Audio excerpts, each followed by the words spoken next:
My wife pretended to be on a business trip but was having a wedding ceremony with my best friend.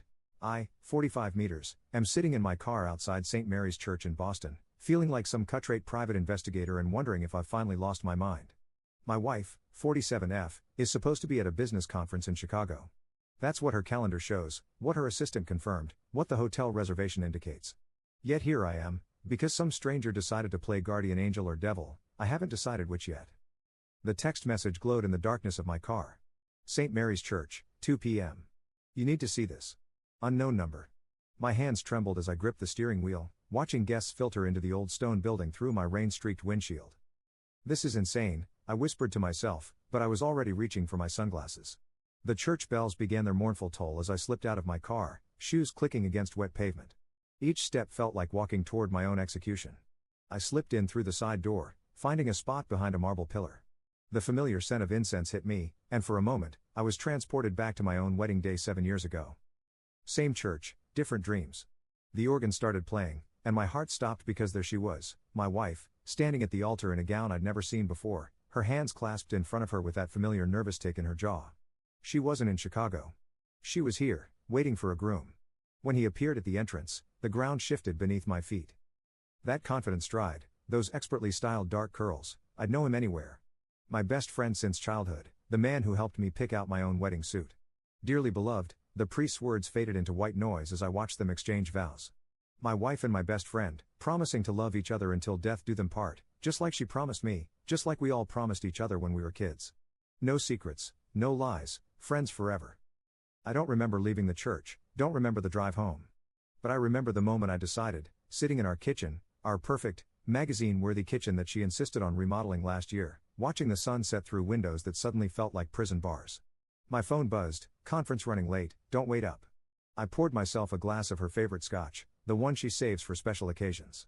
The liquid burned my throat as I swallowed, and I welcomed the pain. It was real, unlike everything else in my life. Another text from the unknown number. Now you know. What will you do about it? What will I do? I laughed, and it sounded foreign to my ears, sharp and dangerous like breaking glass. I opened my laptop and started digging. Because that's the thing about betrayal, it's not just about the act itself. It's about the elaborate dance of lies that came before it, the carefully constructed alibis, the practiced smiles, the casual touches that meant nothing. As CEO of my family's company, I have access to resources most people don't. And as I started pulling financial records, a pattern emerged. Mysterious transfers, offshore accounts, property purchases under shell companies. This wasn't just about a second marriage. This was something bigger, something that involved her father, Lawrence, 68 meters, and a web of financial transactions that made my blood run cold. The sun set completely, leaving me in darkness. But for the first time today, I could see everything clearly. The old photo album feels heavy in my lap, each page weighted with memories I can't trust anymore. There we are, my wife, my best friend, and me at 16, sprawled on my parents' lawn. Her arm is around both of us, and we're laughing at some forgotten joke. The edges of the photograph are worn, like everything else about that summer. But now I see what I missed back then, the way she looked at both of us, calculating, measuring, planning. Even then, she was playing a long game I never understood until now. Tonight, I'll play the dutiful husband. I'll pretend I don't know anything. But tomorrow, I start gathering evidence. Because sometimes the best revenge isn't about getting even, it's about getting answers. And I have a feeling I'm about to uncover something much darker than a simple affair. The unknown number texts again, check the trust funds. Start with Margaret's death. Margaret, my mother-in-law, who died in a hunting accident 10 years ago. Suddenly, I'm wondering if it was an accident at all. I ordered Chinese. My wife's footsteps echo through our house, each one making my skin crawl. She's been home 3 days since the wedding, her second wedding, acting like nothing's changed, like she didn't just shatter everything we built. Remember when we used to get takeout with him every Friday? The words leave my mouth before I can stop them, sharp as broken glass. Her smile doesn't quite reach her eyes. That was a lifetime ago. Was it? I saw him 3 days ago. She freezes, her chopsticks halfway to her mouth. Just for a second. Blink and you'd miss it, but I catch it. I catch everything now. Nathaniel. She sets her plate down, approaching me with that concerned expression she uses on difficult clients. Have you been drinking? I laugh, and it sounds like my father's laugh after Mom left. That's your move? Gaslight the husband into thinking he's crazy? I'm worried about you. Her hand reaches for mine. I step back. When did it start? The question burns my throat. Was it before our wedding? During? Tell me, Was I the backup plan or the cover story? You're not making any sense. But her left hand twitches, her tell when she's lying. I've spent 7 years cataloging her habits, learning her rhythms. Funny how clearly you see things when you're looking for the cracks. I was at St. Mary's on Tuesday. The words hang between us like smoke.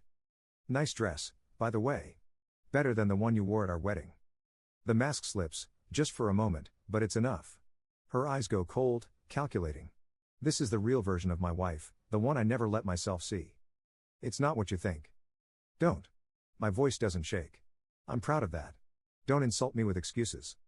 I watched you marry my best friend while I was supposedly your loving husband at home. What exactly should I think? She runs her hands through her hair, another tell. It's complicated. There are things you don't understand. Like what? The joint bank accounts you opened? The property you bought together? I move to the dresser, pull out the stack of documents I've collected. Or maybe the fact that your father knew the whole time? That stops her. How did you? I'm not the idiot you think I am. I spread the documents on the bed. You should really use better passwords than our anniversary date. Though I guess that's meaningless now. Nathaniel, please. She reaches for the papers. I hold them back. We can work this out. I'll explain everything. Like you explained your business trip to Chicago? I spread the documents on the bed, bank statements, property deeds, emails. Or should we discuss the trust fund Lawrence set up for your children with him? Her face goes white. You had no right. I had every right. The scream tears from my throat, raw and primal. I'm your husband. I was your friend. We grew up together, all three of us, and you. I stop, breathing hard. She's staring at me like she's never seen me before. Maybe she hasn't. Maybe I've never seen myself either. Get out. This is my house too. Not anymore. I hold up one final document, power of attorney, signed last year when she was too busy to handle our estate planning. You should really read what you sign. Now get out before I call Michael and have him escort you out. She leaves, not because she's afraid, but because she knows this is just the beginning. She knows me well enough for that. I pick up the photo album from the floor, trace our younger faces with my finger. We look so happy, so innocent. Such perfect liars, all of us. But as I stare at the photograph, something catches my eye, a detail I missed before. In the background, partially hidden by a tree, stands Lawrence, watching us. Even then, he was orchestrating everything. The anonymous texter was right about Margaret's death. Tomorrow, I start digging into that hunting accident. Because I'm beginning to suspect that my mother-in-law's death wasn't an accident at all. And somewhere in this web of lies, I'll find the truth. Not just for me, but for Margaret too. The cafe where my best friend and I used to share secrets feels smaller now. Maybe it's the weight of what I'm about to do, or maybe everything from my past is shrinking, becoming less significant with each new betrayal I uncover. He slides into the seat across from me, still wearing his wedding ring, my wedding ring's twin. The sight of it makes my coffee taste like acid. I didn't think you'd come, he says, fingers nervously tracing the rim of his untouched latte. Funny. I didn't think you'd marry my wife. The words come out softer than intended, which somehow makes them cut deeper. He flinches. Nathaniel? He pauses. Did you know about the trust fund? I pull out the bank statements, sliding them across the table like playing cards in a rigged game. The one Lawrence set up for future children? His face drains of color, not from guilt, from anger. Interesting. What trust fund? Now that's genuine surprise. I watch him scan the documents, his hands shaking slightly. $3 million, I continue, set aside for the grandchildren Lawrence always wanted. Guess I wasn't producing them fast enough. This can't be right. He pushes the papers away like they're contaminated. She said the marriage was just a formality for her inheritance. She said. I laugh, and it sounds like breaking glass. What exactly did she say? That she loved you? That I was cold, distant, career-obsessed? That's what she told her father about me last month. He looks up sharply. How do you know that? Because I've spent the last week discovering just how thoroughly our wife has been playing us both. I pull out my phone. Want to hear the recording of her discussing property investments with Lawrence? The ones using your family's real estate connections? My family's. His voice trails off. His father owns one of the largest real estate firms in Boston, a detail she knew well before she ever asked me out. Did you ever wonder why she chose us? The question hangs between us like smoke. The two best friends who'd never betray each other. The perfect cover story. Stop. He stands up so quickly his chair scrapes against the floor. You're trying to hurt me because I hurt you. I get it. I deserve it, but, sit down. My voice doesn't waver. You haven't heard the best part yet. He sits, more from shock at my tone than obedience. Remember that summer internship she helped you get at your father's firm? The one that convinced him she was such a wonderful woman? I slide one more document across the table. Look at the date on that property transfer. His hands shake as he reads.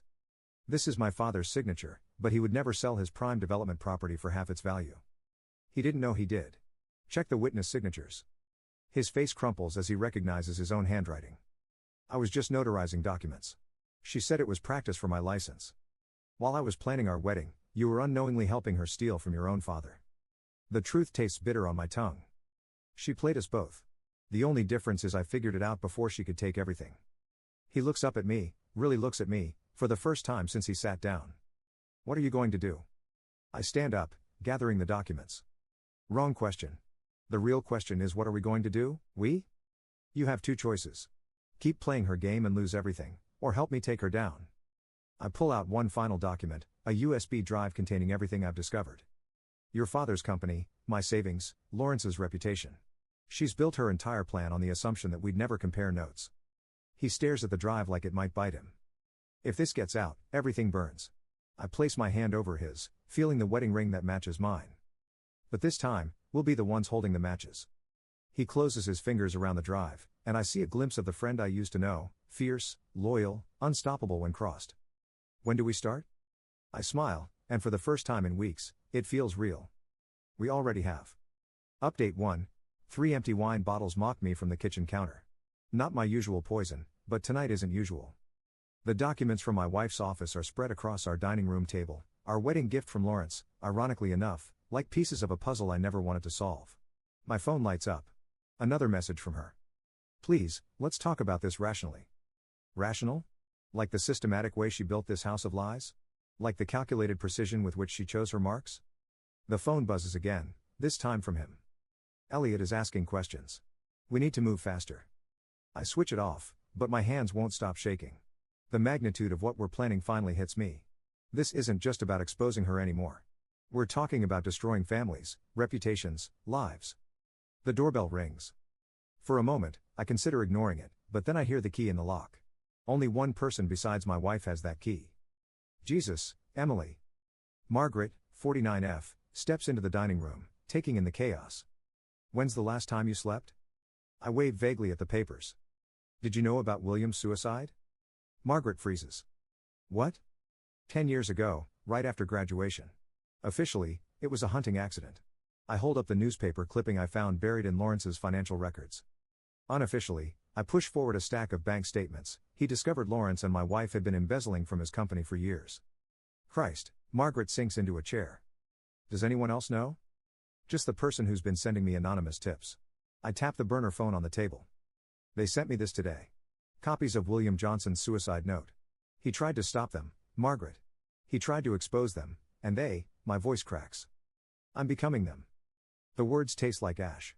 All these plans for revenge, for justice, I'm turning into exactly what I hate. No, you're not. Margaret's voice is firm. You are protecting people. Elliot's company, your future, his future. Am I? I stand up, pacing. Or am I just so focused on destroying her that I don't care who gets caught in the crossfire? Because right now, I'm sitting here planning to expose everything at the family reunion, knowing it will devastate people who had nothing to do with this. Like who? Like her brother's kids who'll lose their college fund when I expose Lawrence's financial schemes. Like Elliot's employees who might lose their jobs if the company's reputation tanks. I grab one of the wine bottles, not caring that it's empty. Like William Johnson, who died trying to do the right thing while I'm plotting elaborate revenge scenarios like some comic book villain. Margaret is quiet for a long moment. Then she stands up and takes the bottle from my hand. You want to know the difference between you and them? I look away, but she continues. You are standing here at 3 a.m. torturing yourself about the moral implications of your actions. They're sleeping peacefully, counting their money and planning their next con. That doesn't make it right. No, it doesn't. She starts gathering the papers, organizing them methodically. But it means you have a choice. You can expose everything dramatically at the reunion like you planned, or what? Or we do this the right way. Legally, carefully. He holds up William Johnson's suicide note. We finish what your mother-in-law started. But we do it smart. We protect the innocent parties first. The burner phone buzzes. Another message from the anonymous source, ask Lawrence about the offshore accounts. I stare at the message, then at the chaos spread across my dining room table. 7 years of marriage, a lifetime of friendship, generations of lies, all leading to this moment. Okay, I say finally. Show me how to do this right. Margaret nods, pulling out her phone. First, we need to talk to someone who specializes in financial fraud. I know a guy. Wait. I grab her arm. Before we do this, I need to know something. Are you helping me because I'm right, or just because I'm your brother? She meets my eyes steadily. Both. And neither. I'm helping you because someone needs to stop them, and you're strong enough to do it without becoming them. I look at the empty wine bottles, the scattered papers, the evidence of my near descent into their world of manipulation and revenge. Maybe she's right. Maybe there's a better way to burn it all down. For William. For justice. For all of us who got caught in their web of lies. The sun is rising when we finally finish organizing the evidence. Tomorrow, we meet with Margaret's contact. But tonight, for the first time since I sat in that church, I feel like I'm doing the right thing. Not for revenge. For justice. And this time, we're doing it right. Update 2. Margaret's lawyer friend keeps talking, but I'm fixated on the single sheet of paper in front of me, a list of names. Children, mostly. Beneficiaries of trusts that would collapse if we moved forward with our plan, James Harrison says, spreading more documents across his mahogany desk. The offshore accounts are just the beginning, he continues. Lawrence Johnson's financial web extends through at least 3 generations of both families. How many people would be affected? My voice sounds distant even to myself. Directly? Around 30. Indirectly, he shrugs, we are talking about dismantling a decades-long scheme. The ripple effects could impact 100. Margaret leans forward. But we can prove the fraud easily. The question is whether we should. James taps the list of names. Some of these trust funds are supporting medical care and education. Stop. I stand up abruptly, moving to the window. Boston spreads out below, oblivious to the bomb we're about to detonate. There has to be another way. My phone buzzes. From him, Elliot found the missing property documents. He's calling Lawrence today. We're running out of time, Margaret says, reading over my shoulder. If Elliot confronts Lawrence directly, everything falls apart anyway. I turn back to James. How long would it take to secure protection for the innocent parties? Weeks. Maybe months. We'd need 2. The office door bursts open. Lawrence Johnson stands there, immaculate as always, but his eyes are wild. I should have known you'd run to Margaret. How did you? My son works in your building, James. Did Edward tell you that part? How many families he's willing to destroy for his revenge? That's rich coming from you. Margaret stands, moving between us. Lawrence ignores her, focusing on me. You think you're protecting people? William thought the same thing. Look where that got him. The room goes silent. Even the city noise seems to fade. What did you just say? My hands grip the back of the chair, knuckles white. Oh. Lawrence's smile is razor sharp. Didn't your anonymous friend tell you everything? William didn't just discover our schemes. He tried to fix them, redirect funds to protect the beneficiaries. Just like you're planning. And you stopped him. The pieces click into place. The hunting accident was exactly that, an accident. But his eyes shift away. The point is, Elijah, some structures can't be dismantled without destroying everything they support. You're not just fighting him or me. You're fighting generations of carefully balanced arrangements. Arrangements built on lies and theft. Built on necessity. Lawrence moves closer. Did she tell you why she married you?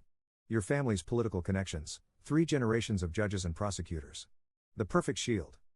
My phone buzzes again. Elliot's name appears on the screen. Take the call, Lawrence says softly. Listen to Elliot discover what his son's been hiding. Watch another family shatter. He pulls out an envelope.